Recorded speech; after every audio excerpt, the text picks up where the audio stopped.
ஓடி ஓடி ஓடி உட்கலந்த ஜோதியை நாடி நாடி நாடி நாடி நாட்களும் கழிந்து போய் வாடி வாடி வாடி வாடி மாண்டு போன மாந்தர்கள் கோடி கோடி கோடி கோடி எண்ணிறந்த கோடி.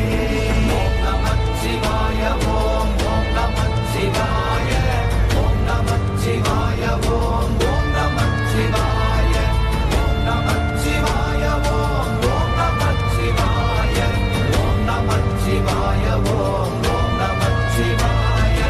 என்னிலே இருந்த ஒன்றை யான் அறிந்ததில்லையே, என்னிலே இருந்த ஒன்றை யான் அறிந்து கொண்டடின், என்னிலே இருந்த ஒன்றை யாவர் காண வல்லரோ, என்னிலே இருந்திருந்து யான் உணர்ந்து கொண்டேனே. ஓம் நமச்சிவாய ஓம் ஓம் நமச்சிவாய ஓம் நமச்சிவாய ஓம் ஓம் நமச்சிவாய ஓம் நமச்சிவாய ஓம் ஓம் நமச்சிவாய ஓம் நமச்சிவாய ஓம் ஓம் நமச்சிவாய. ஆனதேது நீயதேது நடுவில் நின்றதேதடா, போனதேது புருவதேது போரிடும் குலாமரே, ஆனதேது அழிவதேது அப்புறத்தில் அப்புறம், ஈனதேது ராம ராம ராம வென்ற நாமமே. ஓம் நமச்சிவாய ஓம் ஓம் நமச்சிவாய ஓம் நமச்சிவாய ஓம் ஓம் நமச்சிவாய ஓம் நமச்சிவாய ஓம் ஓம் நமச்சிவாய ஓம் நமச்சிவாய ஓம் ஓம் நமச்சிவாய. அஞ்செழுத்திலே பிறந்து அஞ்செழுத்திலே வளர்ந்து அஞ்செழுத்தை ஓதுகின்ற பஞ்சபூத பாவிகாள், அஞ்செழுத்தில் ஓரெழுத்து அறிந்து கூற வல்லிரே, அஞ்சல் அஞ்சல் என்று நாத நம்பலத்தில் ஆடுவே. ஓம் நமச்சிவாய ஓம் ஓம் நமச்சிவாய ஓம் நமச்சிவாய ஓம் ஓம் நமச்சிவாய ஓம் நமச்சிவாய ஓம் ஓம் நமச்சிவாய ஓம் நமச்சிவாய ஓம் ஓம் நமச்சிவாய. இடது கண்கள் சந்திரன் வலது கண்கள் சூரியன், இடக்கை சங்கு சக்கரம் வலக்கை சூழமான்மழு, எடுத்த பாத நீழ்முடி எண் திசைக்கும் அப்புறம், உடல் கலந்து நின்ற மாயம் யாவர் காண வல்லரே. ஓம் நமச்சிவாய ஓம் ஓம் நமச்சிவாய ஓம் நமச்சிவாய ஓம் ஓம் நமச்சிவாய ஓம் நமச்சிவாய ஓம் ஓம் நமச்சிவாய ஓம் நமச்சிவாய ஓம் ஓம் நமச்சிவாய.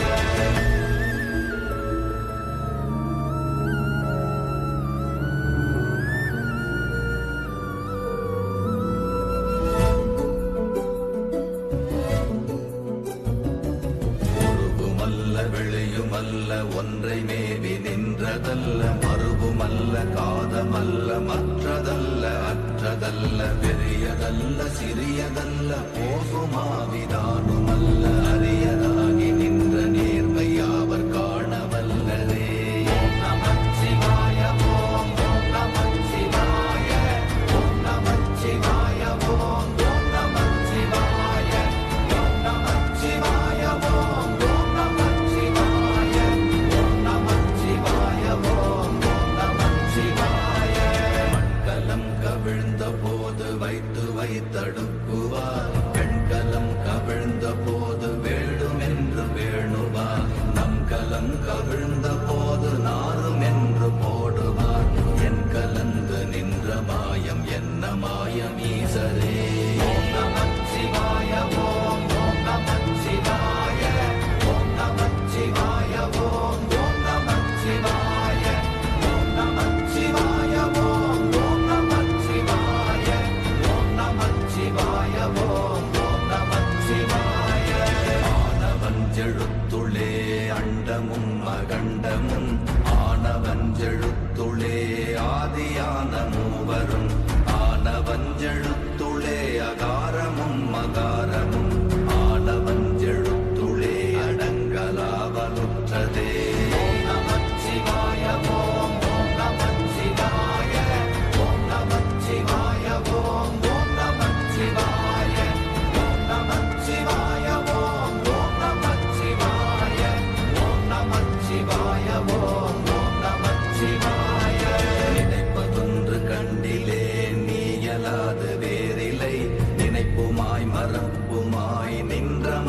மாய்கையை அனைத்துமாய கண்டமாய நாதி முன்னநாதியாய் எனக்குள் நீ உனக்குள் நான் இருக்குமாறு எங்க நீ ஓம் நமச்சிவாய ஓம் ஓம் நமச்சிவாய ஓம் நமச்சிவாய ஓம் ஓம் நமச்சிவாய ஓம் நமச்சிவாய ஓம் ஓம் நமச்சிவாய ஓம் நமச்சிவாய ஓம் ஓம் நமச்சிவாய பண்டு நான் பறித்தெறிந்த பன்மலர்கள் எத்தனை பாழிலே ஜெபித்து விட்ட மந்திரங்கள் எத்தனை வெண்டராய் தெரிந்த போது இறைத்த நீர்கள் எத்தனை வீழவும் சிவாலயங்கள் சூழ வந்ததெத்தனை ஓம் நமச்சிவாய ஓம் ஓம் நமச்சிவாய ஓம் நமச்சிவாய ஓம் ஓம் நமச்சிவாய ஓம் நமச்சிவாய ஓம் ஓம் நமச்சிவாய ஓம் நமச்சிவாய ஓம் ஓம் நமச்சிவாய ஓம் நமச்சிவாய ஓம் ஓம் நமச்சிவாய ஓம் நமச்சிவாய ஓம் ஓம் நமச்சிவாய ஓம் நமச்சிவாய ஓம் ஓம் நமச்சிவாய ஓம் நமச்சிவாய ஓம் ஓம் நமச்சிவாய எண்ணிலுள்ள தேவர்கள் அறியொணாத மெய்ப்பொருள் கண்ணில் ஆணியாகவே கலந்து நின்ற எம்பிரா மண்ணெல்லாம் பிறப்பறுத்த மலரடிகள் வைத்த பின் அண்ணலாரும் எம்புளே அமர்ந்து வாழ்வதுண்மையே ஓம் நமச்சிவாய ஓம் ஓம் நமச்சிவாய ஓம் நமச்சிவாய ஓம் ஓம் நமச்சிவாய ஓம் நமச்சிவாய ஓம் ஓம் நமச்சிவாய ஓம் நமச்சிவாய ஓம் ஓம் நமச்சிவாய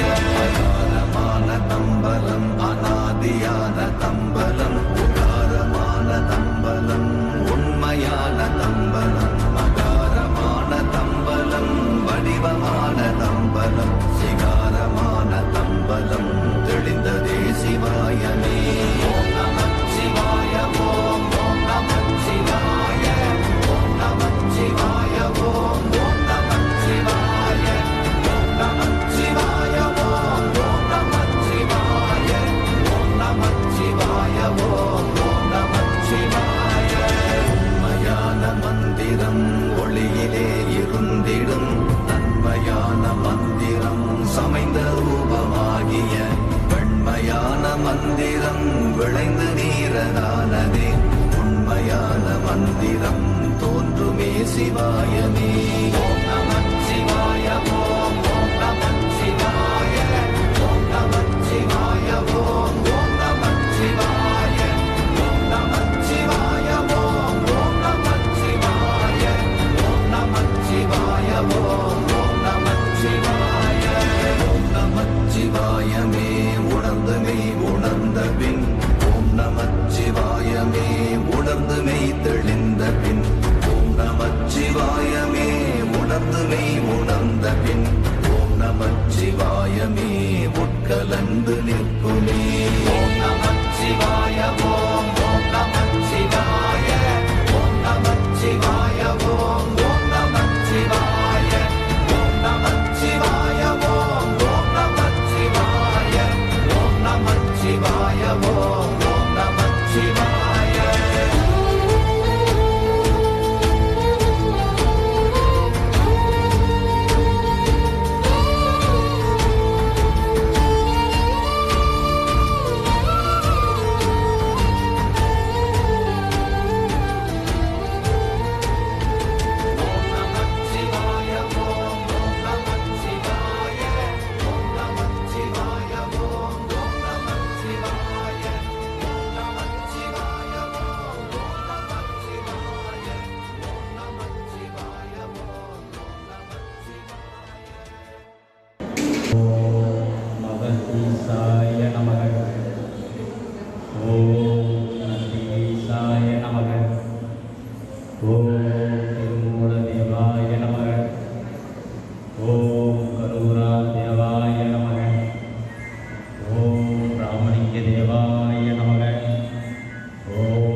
அனைவருக்கும் ஆங்கில புத்தாண்டு நல்வாழ்த்துக்கள். இந்த புத்தாண்டு அன்று நம்முடைய தொடக்கம் சிறப்பாக இருக்க வேண்டும். இங்கே உலகம் நல்லா இருந்தால் நாமும் நல்லா இருப்போம். இந்த கொரோனா பீரியடில் எல்லாருக்கும் அதை அனுபவிச்சிருப்பீங்க. பக்கத்து வீட்டுக்காரங்களுக்கு கொரோனா இல்லாமல் தான் நீங்கள் சந்தோஷமாக இருந்திருக்க முடியும். நமக்கு பல விஷயங்கள் இயற்கை கற்றுக் கொடுக்கிறது. அதை கற்றுக் கொடுக்கும் பொழுது நாம் அதில் சிறப்பாக புரிந்து கொள்ளுதல் வேண்டும்.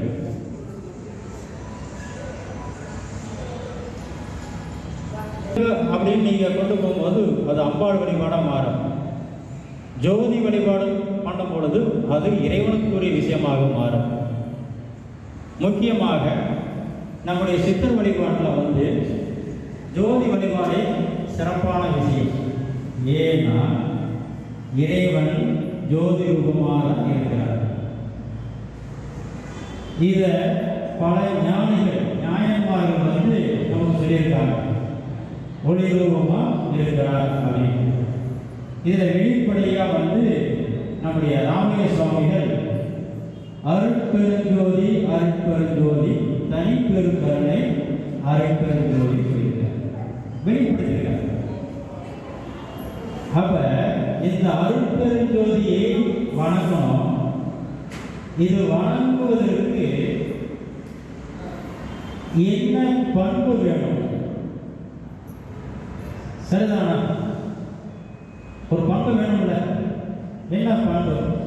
ஏன் தனிப்பெரும் கருணையாக சொல்றார்? அன்புகளுடைய முழுமைதான் அந்த தனிப்பெரும் கருணை. இப்ப நம்ம அன்பு செலுத்துறோம், அதுக்கு வரையறை உண்டு. என்ன? நம்முடைய குடும்பத்தை மட்டும் அன்பு செலுத்துறோம். சரிதானா? அதை தான் நம்ம அன்பு செலுத்துறோமா? நம்ம பிள்ளைங்க நல்லா இருக்கணும், நம்ம குடும்பம் நல்லா இருக்கணும், அதுதான் அடிப்படை விஷயம். இது தவறு இல்லை. ஆனால் நம்ம ஏற்கனவே சொன்ன மாதிரி உலகமே சிறப்பாக இருந்தால், நல்லா இருந்தால் அது நாமும் வணக்கம். இந்த உலகத்தில் நாமும் சேர்த்து தானே உலகம். அப்போ இந்த உலகமே சிறப்பாக இருக்கும் பொழுது நாமும் சிறப்பாக இருக்கும். பக்கத்தில் இருக்கிறவங்க நல்லா இருந்தாங்கன்னா நம்மளும் நல்லா இருக்கும்.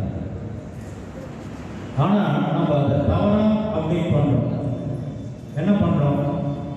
பக்கத்தில் இருக்கிறவங்க நல்லா இருந்தாங்கன்னா நம்ம கொஞ்சம் நம்மளே அறியாமே சில விஷயங்கள் நடக்கும்.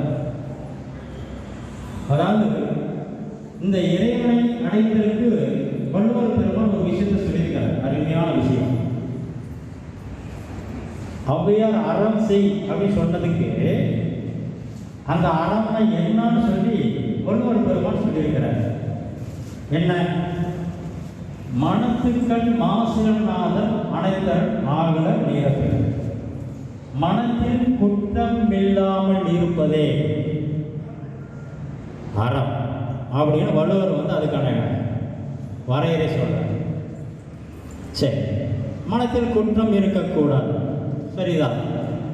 ஆனால் என்னென்ன அந்த குற்றங்கள் அது தெரியணும்ல, அதுவும் சொல்றார். அழுக்காறு, அவா, வெகுளி, இன்னாச்சொல், இந்த நான்கும் எழுக்கா என்றது அறம். அப்ப நான் சொன்ன மாதிரி முதல் இது என்ன? அழுக்காறு. ஏற்கனவே என்ன சொன்னோம்? நம்மளே அறியாமே இந்த அழுக்காறு கூட நம்ம கிட்ட இருக்கு. நம்மளே அறியாமே இருக்கு, நம்ம செயல்படுத்தி தான் இருக்கிறோம். எப்ப நம்முடைய செயல்பாடுகளை நாம் கவனிக்கிறோமோ அப்ப நம்முடைய குற்றங்கள் என்ன நமக்கு தெரியும். இதுக்கு பேரு தான் தன்னை அறிதல் அப்படின்னு சொல்லுவாங்க. ஒரு சிறப்பான விஷயம் சொல்றேன். இறைவனை தேடிக்கொண்டு எல்லாரும் செல்கிறார்கள், சரிதான். அப்படி ஒருத்தர் தேர்றாரு, கடைசியில் கண்டுபிடிச்சாரு. ஒரு மலையில் அது மேலே ஒரு பெரிய அரண்மனை இருக்கு, மலை மேலே. அந்த அரண்மனைக்குள்ளே நுழைஞ்சாரு. உள்ளார் நுழைஞ்சா எல்லா சித்தர்கள் அங்கே இருக்கிறாங்க. எல்லாரும் அவரை வரவேற்கிறாங்க. அவருடைய பார்வையில் நேராக பார்க்கும் பொழுது ஒரு வைர சிம்மாசனம் எதிரில் தெரியுது. அந்த சிம்மாசனத்தில் ஒரு ஒளி ரூபமாக ஒருத்தர் உட்காந்துருக்கிறார். இவருக்கு தெரியல யார் அப்படின்னு தெரியல. கிட்ட நெருங்கி போகிறாரு. அவரை அழைச்சிட்டு போய் அதில் உட்கார சொல்கிறார். ஒரு பயப்படுறார். ஐயா இறைவன் அப்படின்னு. இல்லை நீ அமர் அப்படிங்கிறார். அங்கே அமர்ந்ததுக்கு அப்புறம் பார்த்தா தெரியுது தானே அந்த சிவம். யாருக்கு? அந்த சித்தர் பெருமானுக்கு. அது அமர்ந்ததுக்கு அப்புறம் தான் தெரியுது நான் தான் அந்த சிவம். இது எளிமையாக சொல்லிட்டேன். இந்த கான்செப்ட் புரியணும்னா அந்த பாதையிலே நீங்கள் நகரணும். எப்படி? இதை எல்லாருக்கும் கேட்கலாம். இப்போ மெடிக்கல் சார்ந்த விஷயங்கள் நமக்கு ஏதாவது புரியுமா? புரியாது. ஏன்னா அதுக்கான அறிவு நம்மக்கிட்ட கிடையாது. அதேமாரி எந்த ஒரு சப்ஜெக்டும் அந்த சப்ஜெக்ட் சார்ந்த அறிவு நம்மக்கிட்ட இருக்கும்போது மட்டும்தான் நாம் அதை செயல்பட முடியும். இன்னொன்று நம்ம அது ஆர்வமாக செல்ல முடியும். இப்போ நம்ம தன்னை அறிதல் அப்படின்னு சொல்லிட்டு நம்ம நகரும் பொழுது இந்த பொருள் நமக்கு இருக்கணும். நாம் எதற்காக இது செயல்படுகிறோம்? நான் அடிக்கடி ஒரு விஷயம் சொல்றேன். இந்த செயல்பாடுகளை பார்ப்பது என்பது அன்றாடம் தினமும் உங்களுடைய செயல்களை கவனியுங்கள். அப்படி கவனிக்கும் போது மட்டும்தான் உங்களுக்கு இருந்த அந்த குற்றங்கள் எல்லாம் விலகும். ஏன்னா எல்லாருமே நம்ம என்ன நினைச்சிருக்கிறோம்? புனிதன். நம்மெல்லாம் புனிதன் அப்படின்னு நினைச்சிருக்கிறோம். ஆனால் நம்மளை நாம பார்க்கும்போது மட்டும்தான், உணரும் போது மட்டும்தான் தெரியும் நம்ம எவ்வளவு சரியில்லாத பாதையில் போயிட்டு இருக்கோம். நீங்கள் ஒரு விஷயம் அனைவரும் சரியான பாதையில் தான் போகிறோம் அப்படின்னு ஆனதுக்கப்புறம் ஏன் தவறு நடக்குது? சரிதானமா? ஏன் தவறு நடக்குது? தவறு நடக்கக்கூடாது. தவறு நடக்குதுன்னா நாம் நடக்கிற செயல்படுகிற செயல்பாட்டில் தவறு இருக்குதுன்னு. சரி, இதெல்லாம் நம்ம உணரணும். இதெல்லாம் நமக்கு ஒரு வழிகாட்டு பண்ணணும். இந்த வழிகாட்டுதல் நமக்கு நாமே தெரிந்து கொள்ள முடியுமா அப்படின்னா முடியாது. ஏன்னா சின்ன வயசுலேருந்து நம்ம எப்படி பழகிருக்கோம்? ஒருத்தர் கையை பிடிச்சிட்டு போக பழகிருக்கிறோம், ஒருத்தர் சொல்ல கேட்டு தான் நம்ம பழகிருக்கிறோம். அப்போ இறைவனை பற்றி தெரிந்து கொள்வதற்கு முக்கியமாக இறைவனை உணர்ந்தவர், அறிந்தவர் இல்லை உணர்ந்தவர், அவரை பிடிக்கும் போது மட்டும்தான் நமக்கும் அந்த இறை சம்பந்தப்பட்ட விஷயங்கள் புரியப்படும். சரி, அப்ப இறைவனை உணர்ந்தவர் யார்? சித்தர் பெருமான்.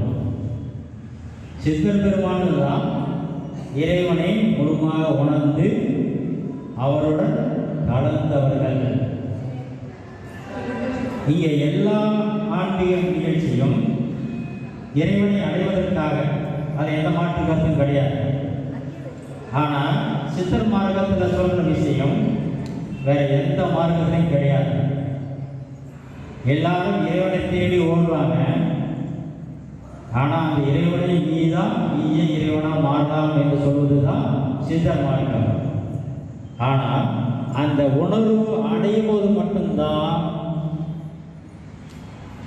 இந்த இறைவனாக முடியும்.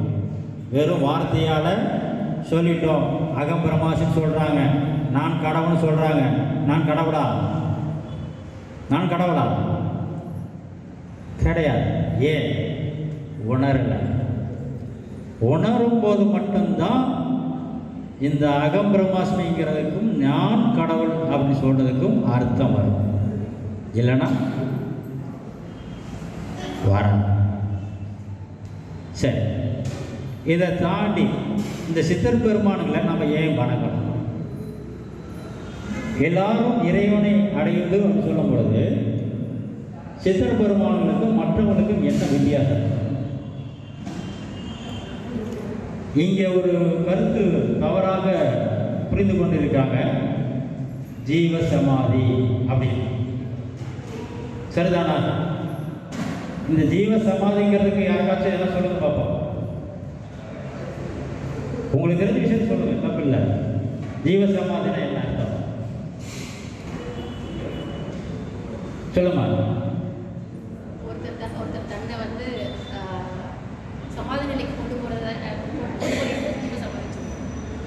தன்னை சமாதி நிலைக்கு கொண்டு போறது. ஓகே, அந்த சமாதி நிலை அடைஞ்சதுக்கு அப்புறம் நம்ம என்ன நிலை ஆகும்? உயிரற்ற உயிர் இல்லாம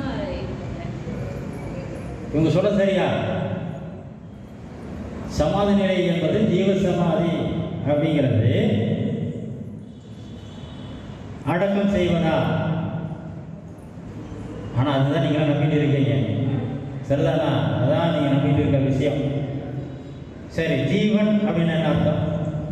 நம்முடைய ஆத்மா. இதெல்லாம் புரிஞ்சிருக்கா? ஜீவன்னா நம்முடைய ஆத்மா. சரி, இதில் எங்கே உடம்பு அடக்கம் வருது? இதில் உடம்பு அடக்கம் வருதா? சரி, சமாதி அப்படிங்கிறத பிரிக்கலாம். எப்படின்னா சம் பிளஸ் ஆதி. சம்னா கலத்தல், ஆதி அப்படின்னா பரம்பொருள். அவன் தான் இறைவன். அப்போ என்ன சொல்கிறாங்க? ஜீவ சமாதி அப்படின்னா இந்த ஆத்மாவை இறைவனுடன் கலத்தல் செய்வது தான் ஜீவ சமாதி. அப்படின்னு அது சொல்லும் போது ஒருத்தர் சொன்னாங்க, ஆமாம் கரெக்ட் தாங்க, அந்த ஆத்மா வந்து இறைவனை கலந்துடும், உடம்பு இங்கே பதிச்சிருவாங்க அப்படின்னா. சரி, அது ஒன்றும் தப்பு இல்லை. ஆனால் இது ஒரு புரிதல் வேணும். இந்த உயிருக்கு இந்த உடம்பை கொடுத்தது இறைவன், உயிரை படைத்ததல்ல. அதை புரிஞ்சுங்க. இந்த உயிர் இறைவனுக்கு இருக்கும் பொழுதே இந்த உயிர்களும் இருந்தன. அதை புரிஞ்சுக்கணும். அப்ப இந்த உயிர் குற்றங்களை நோக்கி இருக்கும் பொழுது அதுக்கு வெளியே வரணும். இந்த வெளியே வர்றதுக்கு செயல்படணும். செயல்படணும்னா என்ன வேணும்? உடம்பு வேணும். அப்ப இறைவன் கரெக்டாக பண்றார், உடம்பு கொடுக்குறார். செயல்படே சரி. இதில் ஒரு கண்டிஷன் சொல்றார், உடம்போட செயல்பட்டு நீ அந்த நிலையை அடைய முடியும் அப்படிங்கிறார்.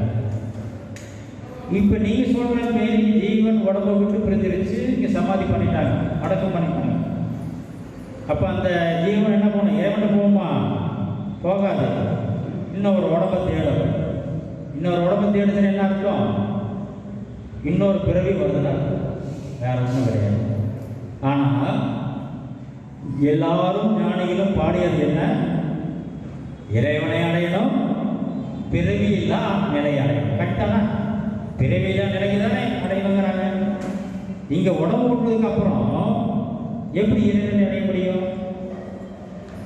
அப்போ உடம்பை காப்பாற்ற வேண்டும். உடம்பை காப்பாற்றுவது தான் இங்கே உள்ள ஆன்மீகம்.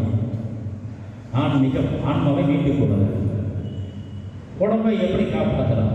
திருமலை சொல்றார், முன்னம் உடம்பினை எழுக்கென்று இருந்தேன், உடம்பினுக்குள்ளே ஒரு பொருள் கண்டேன், உடம்பிலே உத்தமன் கோயில் கொண்டான் என்று உடம்பினை யான் இருந்து ஒப்புகின்றேன். எவ்வளவு பெரிய விஷயம்! அதே மாதிரி இன்னொரு பாடல் சொல்றார், உள்ளம் பெருங்கோயில் ஊன் உடம்பு ஆலயம் அப்படிங்கிறார். அப்ப இந்த உடம்பை காப்பாற்ற வேண்டுங்கிறது தான் நம்முடைய பயிற்சியாக ஆன்மீகமாக இருக்கும். சரி, இப்படி காப்பாற்றினா என்ன நிலை அடைய முடியும்? நாம் உயிரோடு இருக்கிறோம். இந்த உயிரை நம்ம பார்க்குறோமா? யாரும் பார்க்கறது உலகத்தில் யாருமே பார்த்ததில்லை. எந்த சயின்டிஸ்டும் பார்க்க முடியாது இந்த உயிரை. உணர்வு அப்படின்னு சொல்லுவாங்க. சரி, இந்த உடம்பை நம்ம பார்க்குறோம். இப்போ இந்த நம்ம யோகம் சொல்கிறோம்ல, இந்த யோகம்னா என்ன மீனிங் புரிஞ்சுங்க. இந்த உயிரை பார்க்க முடியாதே, உடம்பை பார்க்க முடியும். உடம்பை விட்டு உயிர் போச்சுன்னா இன்னொரு உடம்பை தேடிடும். அப்போ உடம்பை விட்டு வெளியே போகக்கூடாது, உடம்பை இழுத்து பிடிக்கணும். இந்த கண்ணுக்கு தெரியாத உயிருக்குள்ள கண்ணுக்கு தெரிஞ்ச இந்த உடம்ப கரைக்கணும். அது எப்படி சாத்தியம்? இவ்வளோ பேர் உடம்பு எங்கே கரைக்கிறது? என்ன ஆசிட்டில் போட முடியும்? போட முடியும். இதுக்கு ஒரு உதாரணம் சொல்றேன். நம்ம கற்பூரம் சூடம் இருக்கு, நல்ல சரியான கற்பூரம் அப்படின்னா நீங்கள் நெருப்பை பார்த்தா வைக்க வேண்டாம், ஓப்பன் வைங்க. ஒரு 4 நாள் அந்த கற்பூரம் இருக்காது, சரிதானா? கரைஞ்சிடும். ஏன் கரையுது? அதுக்கு பேர் என்ன பண்ணுறாங்க?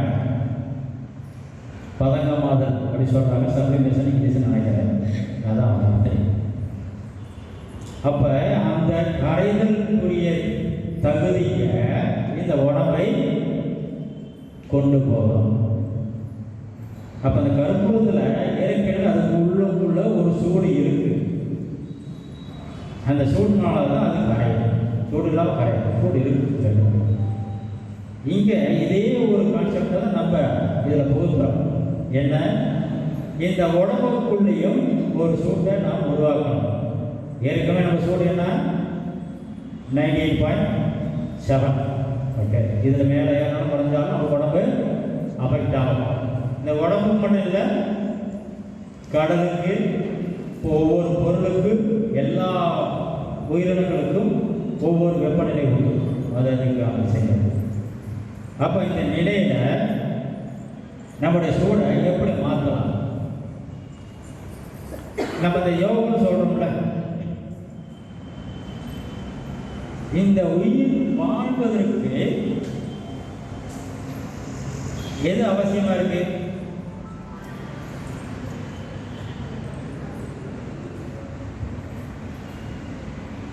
நம்ம உயிர் வாழ்றோம், எப்படி வாழ்றோம்? மூச்சு. வெரி குட், சரிதானா? மூச்சு இருந்தால் தானே வாழ முடியும், மூச்சு இல்லைன்னா வாழ முடியாது. சரி, இந்த மூச்சு நம்ம தான் விடுறோம், இழுக்கிறோம். ஒரு ஸ்டேஜில் விட்ட மூச்சை உள்ளுக்குள்ள இழுக்க முடியல. ஏன்? என்னாச்சு? என்னாச்சு? நம்ம தானே மூச்சு விடுறோம், உள்ளார இழுக்கிறோம். ஏன் கடைசி மூச்சு விட்டுட்டு திருப்பி இழுக்க முடியாமல் போயிடுறோம்? ஏன்னா இப்போ வரைக்கும் யாருனாச்சும் உங்களுக்கு உயிருக்கான ஆதாரமான இந்த சுவாசத்தை, மூச்சை கவனிச்சிருக்கீங்களா? கவனிச்சிருக்கீங்களா? யாராச்சும் கவனிக்கல. ஏன்? நமக்கான புரிதல் சரியா இல்லை, அவ்வளோதான்.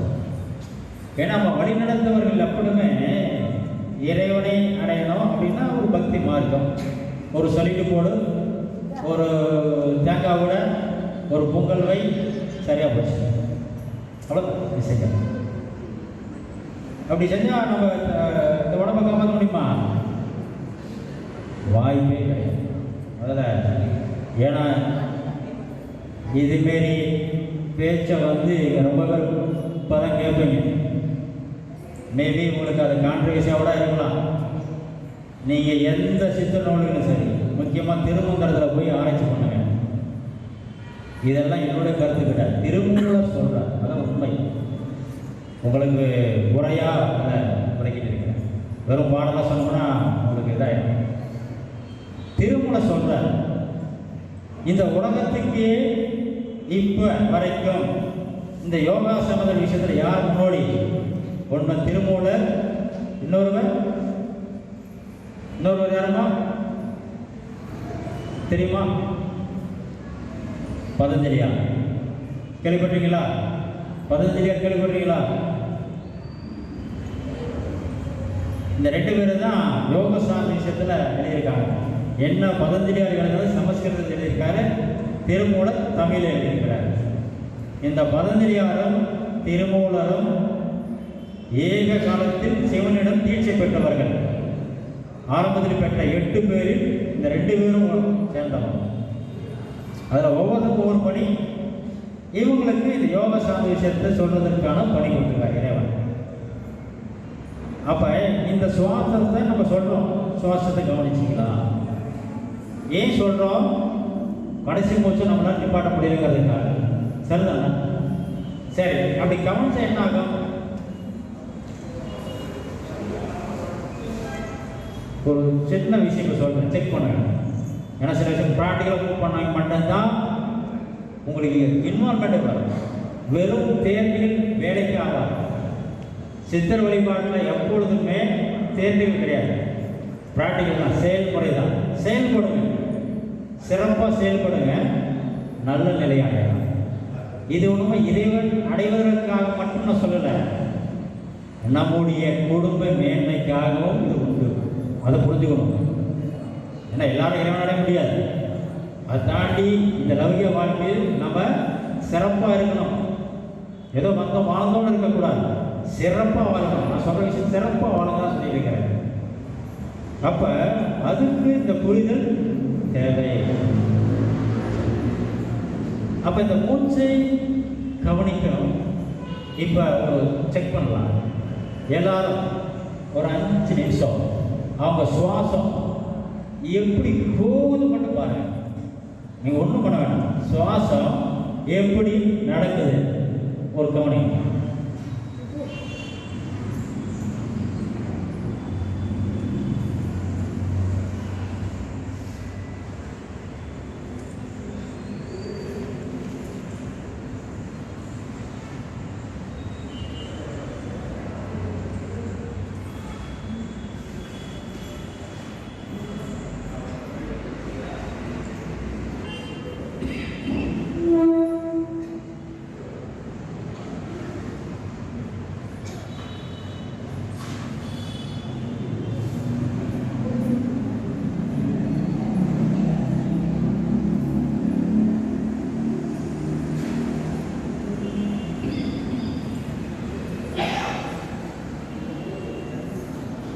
சரி, இப்போ கவனிக்கும் பொழுது உங்களால் சுவாசத்தை சரியாகவே விட முடியல. சரிதானா?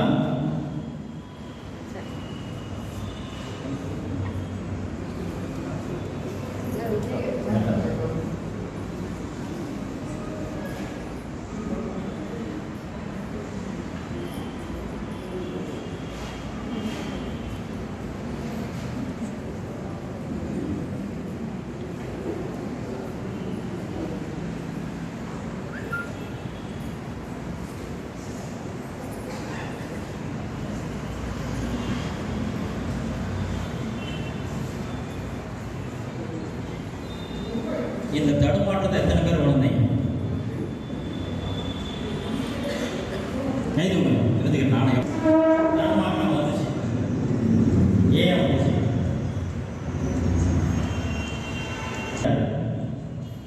ஏன்? உய்யும் கொண்டேறும் குதிரை 2 மெய்யருக்கு பற்று கொடுக்கும் பொய்யரை வீழ்த்தி விடுந்தானே. திருமண சொல்ற இந்த குதிரை, ஒரு நல்ல குதிரையை நம்ம ஏற போனா ஏற விட்டுருவோம். நம்மள குதிரை பற்றி ரொம்ப தெரியாது. குதிரை யாரையும் தான் மேல் ஏற விடாது, வராது. குதிரை தான் மேல் ஏற விடாது. சரியான சவாரி குதிரையாக இருந்தால் கண்டிப்பாக ஏற விடாது. அதுபோலதான் நம்முடைய சுவாசம். இந்த குதிரை எப்படி ஏற விடாமல் இது பண்ணதோ அதை நம்ம பயிற்சி பண்ணி நம்ம ஏறி நம்ம சவாரி செய்யலாம். அதே போலதான் இந்த சுவாச நிலை. இந்த சுவாசத்தை யார் யாரெல்லாம் பார்க்குறாங்களோ அவங்கெல்லாம் இறைவனை பார்த்து நடக்க ஆரம்பிச்சாங்க அர்த்தம். இறைவனுடைய திருவடியை தேடி நம்ம புராணத்தில் படிச்சிருக்கிறோம்.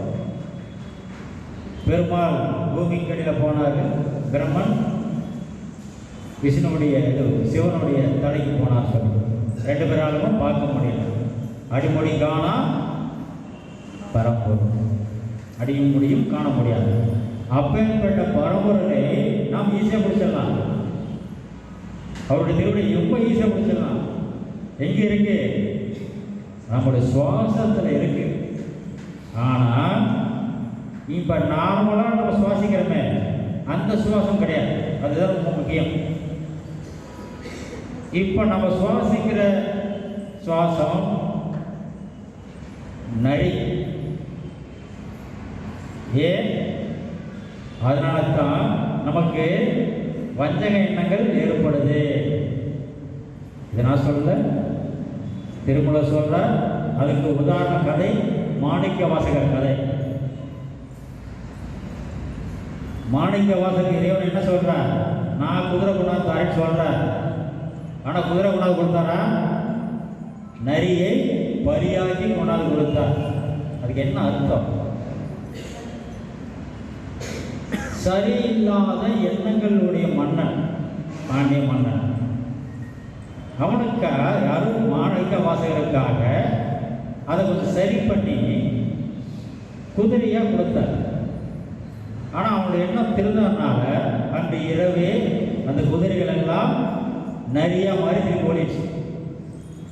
இதுதான் நம்ம திருவாசகம், அந்த மாணிக்க கதையெல்லாம் இப்போ படிக்கிறோம். இதுக்கு அடிப்படை காரணம் சுவாசம் தான்.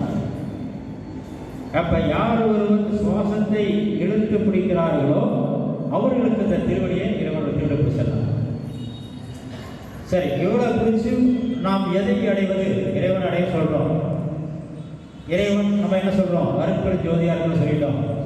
கருதானா? ஜோதி ரூபமாக இருக்குன்னு சொல்லிட்டோம். நம்ம இப்படி இருக்கிறவங்க நம்ம இப்படி அடையாது. ஒரு தங்கம் தங்கத்தோடு கலக்கணும்னா அது சுத்தமாக தான் கலக்க முடியும். சரிதானே?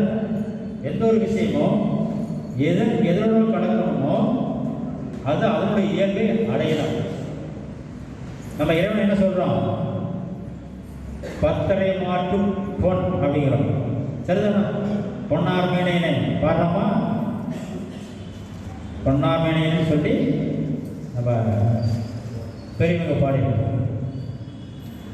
அப்ப அந்த பொன்னை அடைவதற்கு நாமும் பொன்னாக வேண்டும். எப்படி ஆகலாம்? அப்ப நம்முடைய கசடுகள்லாம் நம்ம நீங்கணும். அவர் பேரொளி, நம்ம சிற்றொளி. இந்த உயிர் சிற்றொளி. இந்த உயிர் எங்கே இருக்கு? இந்த உடம்புல எங்கே இருக்கு தெரியுமா? யாருக்காச்சு? நம்மளோட உயிர் எங்கே இருக்கு? எங்கம்மா? ஹார்ட்டே மாற்றி வைக்கிறாங்க. இப்போ சொல்லுங்க, நான் தவறு சொல்ல வரல, ஒரு பிரச்சனை. அடுத்தது சரியா சொல்றேன். கரெக்ட். நம்மளோட உயிர் நெற்றி பொற்றில் இருக்கிறது. உண்மை. சரி, இறைவன் எங்க இருக்காரு? அது நம்ம நடைமுறை வார்த்தை.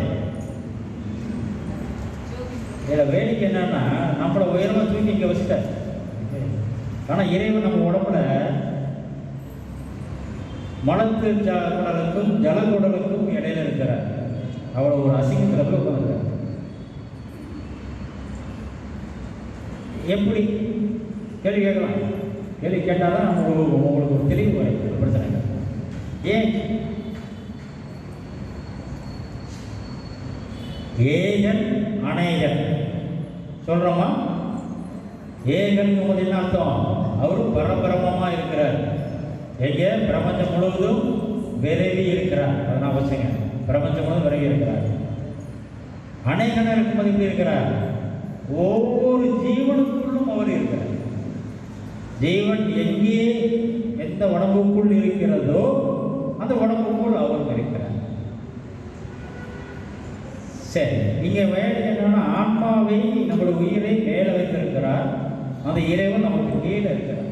ஏன்னா அவர் தான் அதை பாதுகாப்பாக. இதில் என்ன புரிஞ்சுக்கலாம்? எப்படி நம்ம சேர்க்கணும்?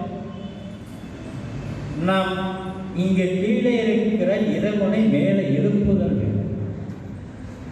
அதற்கு தான் நான் சொல்கிறேன், இந்த சுவாசம் பயிற்சி தெரிஞ்சுக்கணும். அந்த சுவாச பயிற்சி தெரிஞ்சால் மட்டும்தான் நம்ம சரியாக கொண்டு போக முடியும். சரி, எல்லாம் சொல்லிட்டாங்க. திருமூலர் சொல்லியிருக்காரு, பிராணாயம் பண்ணும், சிறப்பாக பண்ணும், அது பண்ணும்போது உனக்கு சித்திக்கு போகிறார். ஆனால் எல்லாருக்கும் சித்திக்குதா? இல்லை. அது காரணம் சரியான குருவை யாரும் தேர்வதில்லை. நான் ஏற்கனவே சொன்னேன், இது வழிகாட்டுறதுக்கு ஏற்கனவே அடைந்தவர்கள் தான் நம்மளை வழிகாட்ட முடியும். அப்போ நம்ம யாரை எடுத்துக்கலாம் வழிகாட்டலாம்?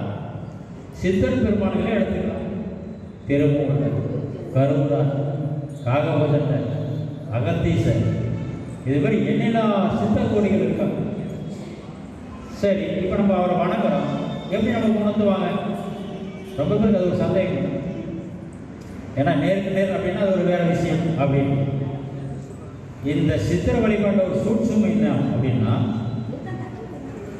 நம்முடைய வழிகாட்டுதலை சிறப்பாக செய்வாங்க. எப்படி? இப்போ ஒரு விஷயம், உங்கள் ஃபேமிலியில் ஒரு பிரச்சனை, நீங்கள் இந்த குரு வழிபாடு இல்லைங்கும் பொழுது உங்களுக்கு தெளிவான சிந்தனை கிடைக்காது. சித்தர் பெருமானிலே குரு வழிபாடு பண்ணும் பொழுது உங்களுக்கு தெளிவான சிந்தனை கொடுக்கும். இது இயல்பாக நடக்கும். இதில் எத்தனை பேருக்கு இந்த அனுபவம் வந்திருக்குன்னு எனக்கு தெரியல. ஆனால் இது உண்மை, ரொம்ப ரொம்ப உண்மை. ஏன்னா சில விஷயங்கள் நம்பிக்கை சார்ந்த விஷயம்தான், அதுதான் உண்மை. ஏன்னா கருவில் இருக்கக்கூடிய குழந்தைகிட்ட போய் வெளியில் இப்படி ஒரு உலகம் இருக்குன்னா அது என்ன சொல்லும்? என்ன காமெடி பண்ணுறாங்க, சரிதானா? ஏன்னா அதுக்குள்ளே இருக்கிற இருக்கு, தண்ணிக்குள்ளே இருக்கேன் பாப்பா அப்படிங்க. அதே போல தான் நம்ம இருக்கிறோம், அதான் நம்ம இருக்கிறோம். இதில் இன்னொரு இந்த கரு அப்படின்னு சொல்லும்போது ஒரு விஷயத்தை சொல்லணும்னு நினைக்கிறேன். இந்த கருவுறுதல் அப்படிங்கிறது ரொம்ப புனிதமானது. அதாவது புரிஞ்சுங்க. ஏன்னா அங்கே இறைவன் இருக்கக்கூடிய இடத்துக்கு என்ன பேர்? கர்ப்பகிரகம் தான் பேர். அப்போ அந்த குழந்தை எப்பேற்பட்ட விஷயமா இருக்குது? இறைவன் இருக்கக்கூடிய இடமா இருக்கு. அப்படி இருக்கிற குழந்தை பிறந்ததுக்கு அப்புறம் ஏன் மாறுது? இறைவனா இருக்கிற குழந்தை பிறந்ததுக்கு அப்புறம் ஏன் மாறுது? ஏன்னா பிறந்ததுக்கு அப்புறம் அந்த இறைசாமி விஷயம் கட்டாயம். கர்ப்பத்தில் இருக்கும் பொழுது அதுக்கு புனஜென்ம நாமோட இருக்கும். போன ஜென்மத்தில் அது என்னவா இருந்தது மாதிரி கூட ஞாபகம் இருக்கும், ஒரு குறிப்பிட்ட அளவு. பிறப்படுறதுக்கு அப்புறம் அது கட்டாயம். அதுக்கு இன்னொரு விஷயம் நம்ம நடைமுறையில் எழுதலாம். என்னன்னா, ஒரு குழந்தை ஒரு சாதாரணமாக ஒரு 8 மாதத்துக்கு மேலே நடக்க ஆரம்பிச்சிடும், சரிதானே? 8 மாதம் நடக்கும், ஒரு 6 மாதம் கண்டிப்பாக நடக்கும். முதல்ல நம்ம வீட்டு சேரியில் சோகமாக பிடிச்சிட்டு எழுந்திரிக்கும். அப்போல்லாம் நம்ம கவனம் இருப்போம். அதுக்கப்புறம் அது கொஞ்சம் நடக்கும் பாரு. நடக்கும் நம்ம என்ன பண்ணுவோம்? என் கையை பிடிச்சிக்கிட்டாலும் கை கொடுப்போம். அங்கே தான் பிரச்சனை ஆரம்பிக்குது. இறை சக்தியிலிருந்து அந்த குழந்தையை நம்ம மாற்றணும். இறை சக்தினா என்ன? இயற்கையாக அதனுடைய செயல்பாட்டுக்கு அதனுடைய முயற்சிக்கு நம்ம தடை பண்ணுறோம். நம்ம என்னமோ அதை ரொம்ப பாதுகாக்கிற மாதிரி ஏன் கையை பிடிச்சிக்கிறான் அப்படின்னு சொல்லுவோம். எப்போ அது கையை பிடிச்சிச்சோ அதுக்கப்புறம் அது மற்றவங்களை சார்ந்து தான் மாட்டாங்க. இப்போ வரைக்கும் நம்ம இப்படி தான் இருக்கிறோம், சரிதானா? அதுக்கு உதாரணம் யாருனாச்சும் ஒரு நாள் தனியாக எங்கே பாருங்க, யாருடைய குடும்பம் இல்லாமல் தனி ரூபம் பாருங்க, கண்டிப்பாக இருக்க முடியாது. ஒரே ஒரு நாள் சொல்கிறாங்க. ஏன்? நம்மளால் அதை அங்கீடி போக முடியும். ஏன்னா நம்ம டிபெண்ட் பண்ணி தான் பாடுகிட்டோம். இதுதான் பிரச்சனை. பெரியவங்க சொல்ற ஒரே விஷயம், உங்களுடைய சுவாசத்தை நீங்க இழுத்து பிடிச்சா நீங்க தப்பிச்சுவீங்க, சரிதானா? இந்த சுவாசத்தை வேற யாராச்சும் உங்களுக்கு மாற்றி கொடுக்க முடியுமா? யாரும் மாற்றி கொடுக்க முடியாது. சரி. ஆனால் இது எல்லாரும் தெரியும் தானே, எல்லாரும் தெரியும், தெரியாமல் கிடையாது. ஆனால் அதை தாண்டி ஒரு முயற்சி யாருக்கிட்டையும் வரல. அதுக்கு காரணம் சரியான தேடுதல் இல்லை.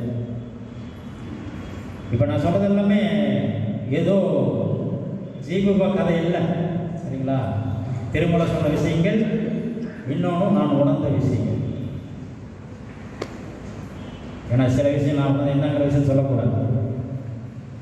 நீங்கள் எப்படி வரணும் மட்டும் நான் சொல்லலாம், சரிங்களா? அப்போ என்னுடைய ஆர்வம் என்ன அப்படின்னா, ஏன் இதை சொல்கிறேன்? வெறும் நம்ம ஜோதி வழிபாடு என்னவோ அதுக்கான முறையை செஞ்சு நான் பாட அனுப்பிச்சிடலாம், ஒரு பிரச்சனை இல்லை. நான் சொல்கிற ஏதோ ஒரு விஷயம் உங்கள் மனசுக்குள்ள பதிஞ்சு அதை நோக்கி நீங்கள் செயல்பட்டால் உண்மையுமே எனக்கு ரொம்ப சந்தோஷம். நான் கற்ற கல்வி இன்னொரு கண்டிப்பாக பயன் இருக்கணும். கற்ற கல்வி நான் சொன்னேன். இந்த கல்விங்கிறது நம்ம படிப்பு கிடையாது, இந்த படிப்பு கிடையாது. ஏன்னா வரலாறு அருமையாக சொல்றார், சிவம் ஒன்றே அறியும் அறிவே தகும் அறிவு, சாகா கல்வியே கல்வி அப்படிங்கிறது. சாகா கல்வி. இப்போ நான் சொல்கிற கான்செப்ட் சொன்ன விஷயம் தான், நம்ம இறப்பை தவிர்க்கும் மார்க்கம். அந்த கல்வியை நாம் கற்றுக்கொள்ள வேண்டும். மித்த எந்த கல்வியும் இந்த லௌகிக வாழ்க்கை கொஞ்சம் பயன், அவ்வளோதான். நாம் வாழ்வதற்காக நாம் சம்பாதிக்கணும். ஆனால் சம்பாதித்தலே வாழ்க்கை அல்ல. ரொம்ப புரிஞ்சுக்கணும், வாழ்க்கை அல்ல. நீங்கள் கன்னியாகுமரியிலிருந்து இமயம் வரைக்கும் பார்த்து இதெல்லாம் என்னது அப்படி சொன்னால் கூட இங்கிருந்து கிளம்பும் போது ஒரு துளி மண்ணோட இதுவும் எல்லாருக்கும் சரிதானா? தெரியாமல் கிடையாது. ஆனால் தெரிஞ்சதுக்கு அப்புறம் இதுக்கு ஒரு மாற்று விஷயம் இருக்கா? அது யார் சொல்றாங்க? எந்த நூல் இருக்கு? நாம் எப்படி அதை நகரலாம்? அந்த விஷயங்கள் நம்ம யோசிக்கணும். இப்ப திருமூலர் சொல்ற விஷயங்கள், இந்த உடம்பை காண முடிகிற இந்த உடம்பை உயிருக்குள்ள கரைக்கணும்னா அருவமாகும். நான் சொல்ற சில மெத்தட்ல வந்து நகரும் பொழுது உள்ளுக்குள்ளே உருகி மேலே வரும்பொழுது நமக்கு அண்ணாக்கு மேலே ஒரு ஹோல்ஸ் வரும். அண்ணாக்கு மேலே அதன் வழியா ஒரு நீர் சுரக்கும். அந்த நீருக்கு பேரு அமிழ்தம். நம்ம புராணத்தை தான் படிச்சிருக்கிறோம். உண்மையாலுமே உண்டு, இங்க வெளியே கிடையாது, நமக்குள்ளே இருக்கு. அதுக்கு பேரு தான் ஆகாய கங்கை. ஆகாய கங்கை. ஒருவர் சரியாக 12 வருடம் செயல்பட்டால் இந்த நிலை செய்யும். அப்ப அந்த அமிர்தம் வந்ததுக்கு அப்புறம் நம்ம வெளியே சாப்பிட்ற வேலை இருக்காது. நம்ம ஏன் சாப்பிட்றோம்? நமக்கு எனர்ஜி வேணும், சரிதானா? சக்தி வேணும். நம்முடைய எனர்ஜி செலவாகிறதுனால தான் அது சரி பண்ணுவதற்கு நாம் சாப்பிட்றோம். இங்கே வெளியிலிருந்து உணவு எடுக்க தேவையில்லை. எப்போ அமிர்தம் சுரக்குதோ அப்போ அந்த சக்தி அதன் மூலம் நமக்கு கிடைச்சிடும். அது கிடைச்சோன்னு என்ன பண்ணோம்? ஏற்கனவே இருக்க நம்ம உடம்புக்குள்ள இருக்கிற இந்த ரத்தம், பசை இதெல்லாம் கரைச்சிடும். கரைச்சிருச்சுன்னு என்ன ஆகும்? இந்த உடம்பு டிரான்ஸ்பரண்டாக இருக்கும். நீங்கள் கையை உடம்புக்கு உள்ளார மட்டும் எடுத்தீங்கன்னா அது பாரு கை போயிட்டு வரும்.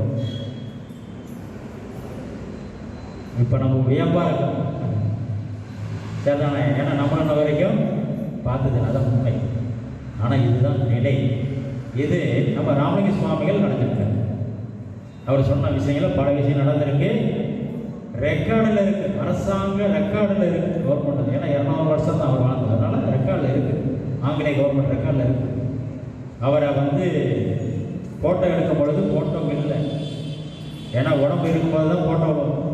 அது ஒளி ரூபமாக மாறும் பொழுது கேமரா ரிஃப்ளெக்ட் ஆகாது.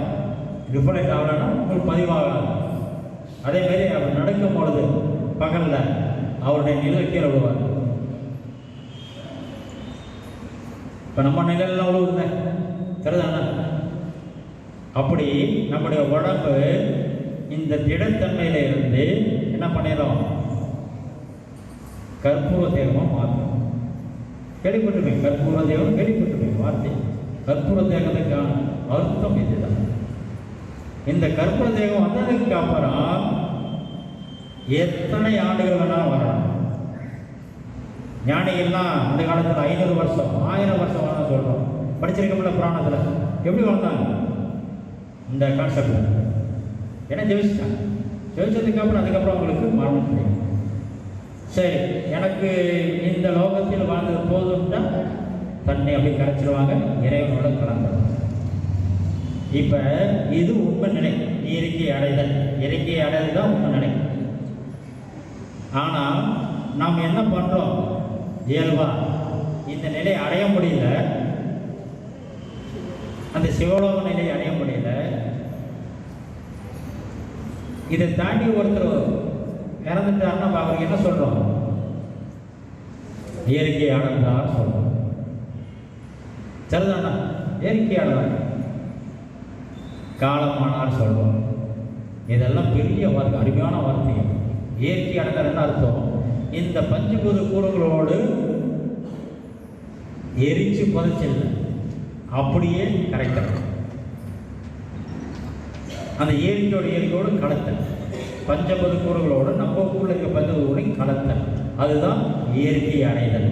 காலத்தை காலமானார் அப்படின்னு அர்த்தம், காலத்தை கடங்கிறது. இப்போ நம்மளும் காலத்தை கடங்கலை,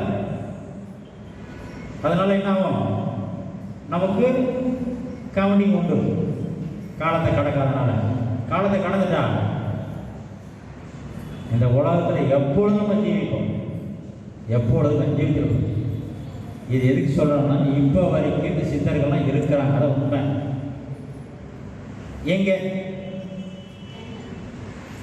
அவர் வாழ்ந்த காலம் தன்னை வெளிப்படுத்திய காலம், இப்போ தன்னை மறைத்து கொள்ளலாம், அவ்வளோதான் வித்தியாசம். இப்போ இல்லைன்னு சொல்லக்கூடாது, தன்னை வெளிப்படுத்தாத. ஆனால் நாம் வணங்கும் பொழுது நமக்கு காட்சி தருவோம், கண்டிப்பாக காட்சி தருவோம். அந்த காட்சி கிடைச்சிருச்சுன்னா நம்ம பெரும் பாக்கியம். அப்படி மாணிக்க வாசருக்கு குதிரை வாங்க வரும் பொழுது முத ஒரு காட்சி கொடுத்தார். அதுக்கப்புறம் தான் அவர் மனம் மாறிட்டார். சரிதானா? திருப்பரந்துரையில் அந்த மரத்தடியில் அவர் உட்காந்துருக்கிறார். கூட்டமாக சிவனடியார்கள்லாம் அவருடைய கருத்துக்கள் சொல்லிட்டு இருக்கும் போது இவர் பார்க்குறார். பார்த்தோன்னே ஒரு ஈர்ப்பு வந்துருச்சு. அதுக்கப்புறம் அவர் மாற. இதற்கும் நான் ஏற்கனவே சொன்ன மாதிரி அவங்களுக்குள்ளே அந்த எண்ணங்கள் கருத்துக்கள் இருக்குன்னு அர்த்தம். இல்லாமல் ஒன்றும் கிடைக்காது. இப்போ நான் என்ன சொன்ன மாதிரி ஒரு சப்ஜெக்ட் சொல்கிறோம், அந்த சப்ஜெக்ட் சொல்லும் போது உங்களுக்கு புரிஞ்சால் மட்டும்தான் ஓகே தெரியும், இல்லைன்னா ஒரு யோசனை வந்துடும். இதுதான் கான்செப்ட். சரி, இதெல்லாம் ஏன் சொல்கிறோம்னா இந்த ஜோதி வழிபாடுகள் ரொம்ப ரொம்ப முக்கியம். அதுக்காக தான் கூட விஷயங்கள் பண்ணியிருக்கிறேன். இப்போ இந்த ஜோதி வழிபாடு இங்கே பண்ணும் பொழுது இங்கே பல சித்தர்கள் வந்திருக்காங்க, அதை நான் அவசியம். அவங்களுடைய ஆசீர்வாதம் கிடையாது. நான் சொல்கிற விஷயம்னா பெருநிலை சொல்ல வரேன், அது பெரிய, அது அடுத்த கட்டம். அதை தாண்டி உங்களுக்கான குடும்ப சிறப்பாக கிடைக்கும். மேபி இங்கே பல பேர் கலந்தவங்களுக்கு அவங்களோட வாழ்க்கையில் பல மாற்றங்கள் நடந்திருக்கு. சில பேர் அவங்களுடைய குழந்தைகள் கல்யாணம் அடுத்தடுத்து நடந்திருக்கு, பையன் பொருள்லாம் அடுத்தடுத்து நடந்திருக்கு. அதனால் இங்கே உட்காரும் பொழுது ஒரே ஒரு பிரார்த்தனை மட்டும் வச்சுட்டு உட்காருங்க. ஒரே ஒரு பிரார்த்தனை. அந்த பிரார்த்தனை உங்களுக்கு பெரியவங்க நடத்தி கொடுப்பாங்க. பெரியவங்கன்னா சித்தர் பெருமானம் வந்து நடத்தி கொடுப்பாங்க. இங்கே சித்தர் பெருமான்கள் நிறைந்து இருக்கிறாங்க. அதை நான் வச்சு நம்ம நினைக்கிறோம் புரியலையா? மேபி இப்போ வந்திருக்கிறவங்களோ யாருக்கா ஒருத்தர் கூட அதை உணர்த்துவாங்க. அது யாருக்கு உணர்த்துவாங்களோ அவங்க உங்களை கொடுத்து வச்சோம். அப்படி ஒரு நிலையும் கிடைக்கும். அப்போ இதுமாரி வருடத்திற்கு ஒரு நம்ம நடத்துகிறோம். அதேமாரி நீங்கள் தினமும் வீட்டில் ஜோதி வழிபாடு பண்ணுங்க. இதுமாரி ஒரு புத்தகத்தை வச்சுக்கிட்டு அதை தீபத்தை பார்த்து வேணுங்க. மெதுவாக உங்களுடைய சுவாசத்தை மட்டும் கவனிங்க. எப்போ தடுமாறாமல் சுவாசிக்க ஆரம்பிக்கிறீங்களோ அப்போவே உங்கள் குடும்பத்தில் ஒரு நல்ல மேன்மை கிடைக்க போகணும். ஆனால் கண்டிப்பாக ஒரு விஷயத்தை அப்டேட் பண்ணிக்கணும்னா,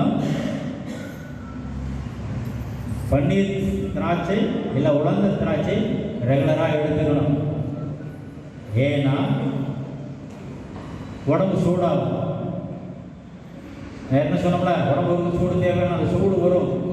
நீங்கள் ஒன்றும் இல்லை, கையை மூடிக்கிட்டு போதுங்க, கை சுடும். அப்போ அந்த காற்றை உள்ளார கொண்டு போயிட்டு வரும்போது என்ன ஆகும்? உடம்பு சூடு அதிகமாகும். முக்கியமாக அடிச்சூடு. அடிச்சூடு ரொம்ப கவனம். அதனால் அதில் யாரும் மூச்சு தப்பிடிக்கக்கூடாது. சுவாசம் எப்படி போது மட்டும் கவனிக்கணும். நீங்கள் உள்ளார்களுக்கு கூட வரக்கூடாது. எப்படி போது மட்டும் கவனிக்கணும். அவ்வளோதான்.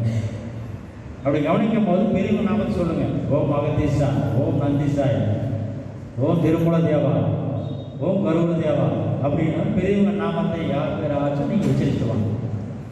உங்களுக்கு ஒரு பெரிய சிறப்பு கிடைக்கும். சரி, நம்ம அடுத்தது சித்தர்கள் போட்டி தூக்கு சொல்லி நம்ம ஜோதி வழிபாட ஆரம்பிப்போம். இப்போ நம்ம ஆரம்பிக்கிறது வந்து உலக அமைதிக்காகவும் நம்முடைய குடும்ப மேன்மைக்காகவும் ஒரு நிமிஷம் எல்லாரும் பிரார்த்தனை பண்ணுங்க. உலக அமைதியாக நல்லபடியாக இருக்கணும். எந்த இடத்துலையும் போர் நடக்கக்கூடாது. எந்த இடத்துலையும் மக்களை வருத்தம் செய்யக்கூடிய நிகழ்ச்சிகள் நடக்கக்கூடாது. நம்முடைய குடும்பமும் சிறப்பாக நல்லா இருக்கணும் அப்படின்னு பரம்பொருளை நாம் வேண்டுவோம்.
இப்போ நான் சித்தர்கள் நாமத்தை சொல்ல பூவை எடுத்து நம்ம கொடுத்துருக்கிற படத்துக்கு கருவராக இருக்குது, நம்ம அர்ப்பணம் பண்ணி போடுங்க.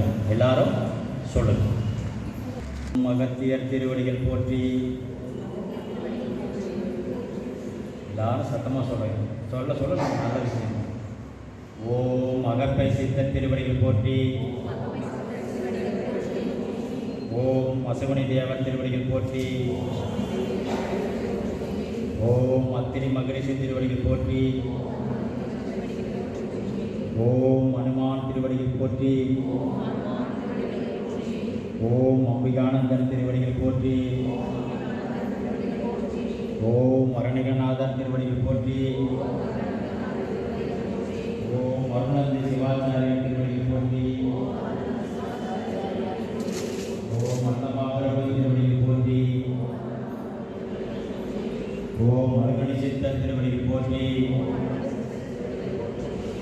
ஓம் ஆனந்த சித்தர் திருவடிகள் போற்றி. ஓம் இடைக்காட திருவடிகள் போற்றி. ஓம் ராமதேவர் திருவடிகள் போற்றி. ஓம் ராமானந்தர் திருவடிகள் போற்றி. ஓம் மாபதி சிவாச்சாரியர் திருவடிகள் போற்றி. ஓம் ஔவையார் திருவடிகள் போற்றி. ஓம் கஞ்சமணி சித்தர் திருவடிகள் போற்றி. ஓம் கடைக்கிள்ளி சித்தர் திருவடிகள் போற்றி. ஓம் கடுவலை சித்தர் திருவடிகள் போற்றி. ஓம் கண்ணானந்தர் திருவடிகள் போற்றி. ஓம் கண்ணி சித்தர் திருவடிகள் போற்றி. ஓம் கணநாதர் திருவடிகள் போற்றி. ஓம் கணபதிதாசர் திருவடிகள் போற்றி. ஓம் கதம்பமகரிஷி திருவடிகள் போற்றி. ஓம் கபிலர் திருவடிகள் போற்றி.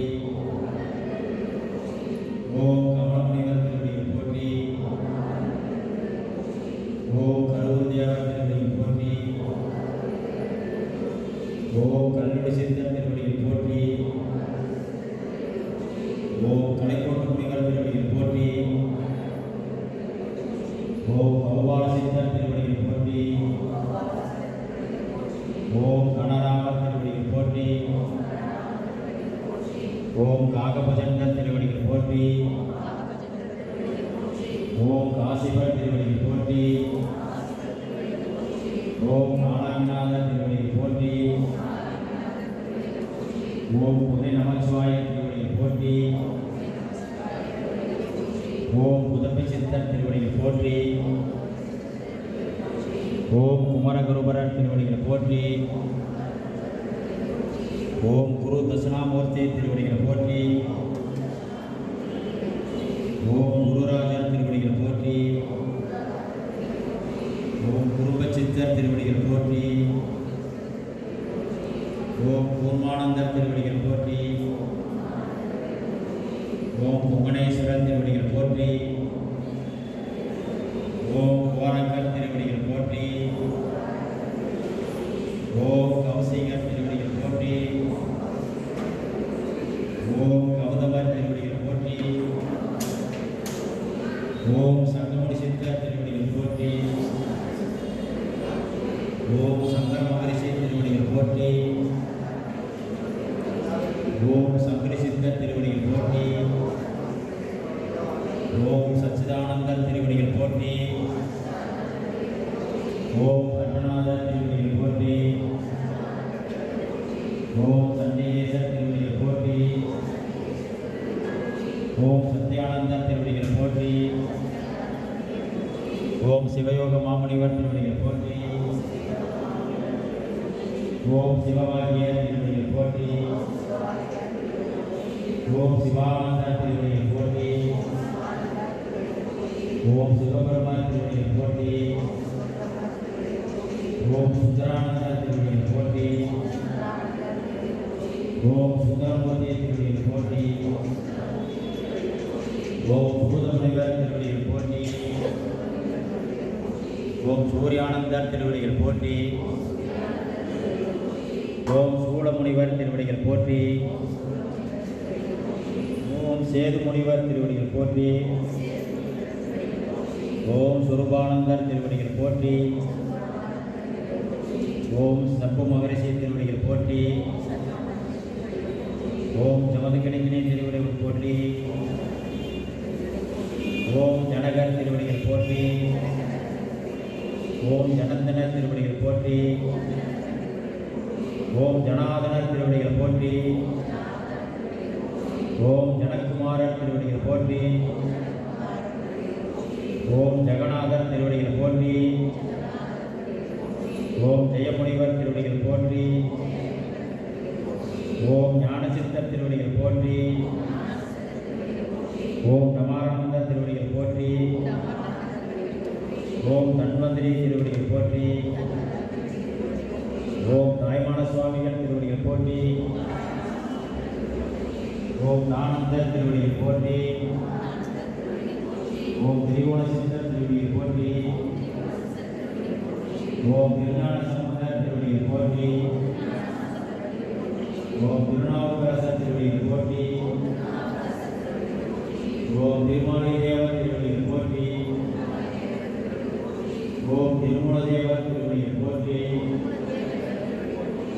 ஓம் திருவள்ளுவர் திருவடிகள் போற்றி. ஓம் துர்வாச முனிவர் திருவடிகள் போற்றி. ஓம் நேரையன் திருவடிகள் போற்றி. ஓம் நந்தனா திருவடிகள் போற்றி. ஓம் நந்தீஸ்வரர் திருவடிகள் போற்றி. ஓம் நாதாந்த சித்தர் திருவடிகள் போற்றி. ஓம் நாரதர் திருவடிகள் போற்றி. ஓம் நந்தி சித்தர் திருவடிகள் போற்றி. ஓம் பட்டினத்தார் திருவடிகள் போற்றி. ஓம் பத்திரகிரியார் திருவடிகள் போற்றி. ஓம் பதஞ்சலியார் திருவடிகள் போற்றி. ஓம் பரத்வாசர் திருவடிகள் போற்றி. ஓம் பரமானந்தர் திருவடிகள் போற்றி. ஓம் பராசரிசி திருவடிகள் போற்றி. ஓம் பாம்பாடி சித்தர் திருவடிகள் போற்றி. ஓம் பிங்கள முனிவர் திருவடிகள் போற்றி. ஓம் பிடிநாகீசர் திருவடிகள் போற்றி. ஓம் விருது மகரிஷி திருவடிகள் போற்றி. ஓம் பிரம்ம முனிவர் திருவடிகள் போற்றி. ஓம் வீர் முகமது திருவடிகள் போற்றி. ஓம் புன்னாகீசர் திருவடிகள் போற்றி. ஓம் புலத்தீசர் திருவடிகள் போற்றி. ஓம் புலிப்பாணி சித்தர் திருவடிகள் போற்றி. ஓம் பூனைக்கண்ணார் திருவடிகள் போற்றி. ஓம் போகர் மகரிஷி திருவடிகள் போற்றி. ஓம் மச்சமுனிவர் திருவடிகள் போற்றி. ஓம் மஸ்தாம் திருவடிகள் போற்றி. ஓம் மயூரேசர் திருவடிகள் போற்றி. ஓம் மாணிக்க வாசகர் திருவடிகள் போற்றி. ஓம் மார்க்கண்டேயர் திருவடிகள் போற்றி. ஓம் மாலங்கன் திருவடிகள் போற்றி. ஓம் மிருகண்டரிசி திருவடிகள் போற்றி. ஓம் முத்தானந்தர் திருவடிகள் போற்றி. ஓம் மெய்கண்டதேவர் திருவடிகள் போற்றி. ஓம் மௌன சித்தர் திருவடிகள் போற்றி. ஓம் யாகோபு திருவடிகள் போற்றி. ஓம் யோகி முனிவர் திருவடிகள் போற்றி. ஓம் யோக சித்தர் திருவடிகள் போற்றி. ஓம் யோகானந்தர் திருவடிகள் போற்றி. ஓம் ரோமரிஷி திருவடிகள் போற்றி. ஓம் வசிஷ்ட மகரிஷி திருவடிகள் போற்றி. ஓம் வரதரிஷி திருவடிகள் போற்றி. ஓம் வரரிஷி திருவடிகள் போற்றி. ஓம் வராகினிகி திருவடிகள் போற்றி. ஓம் வாழ்வகி திருவடிகள் போற்றி. ஓம் விஸ்வாமித்திரர் திருவடிகள் போற்றி. ஓம் வியாக்கிரமர் திருவடிகள் போற்றி. ஓம் வியாசமுனிவர் திருவடிகள் போற்றி. ஓம் விளையாட்டு சித்தர் திருவடிகள் போற்றி. ஓம் வேளாண் சித்தர் திருவடிகள் போற்றி. ஓம் எல்லா சித்தர்கள் திருவடிகள் போற்றி போற்றி.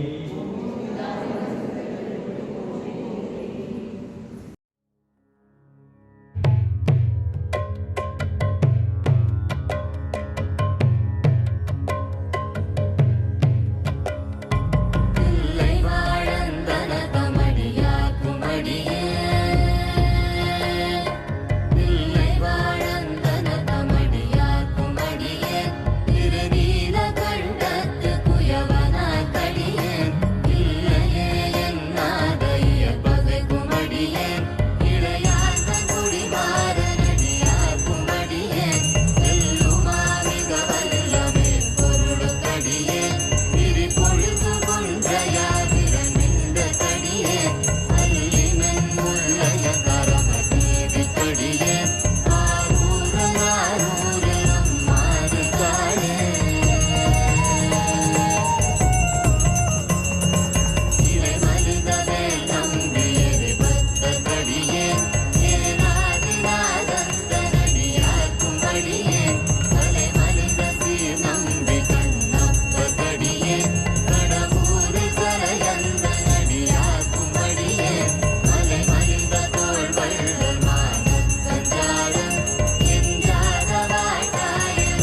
சகாய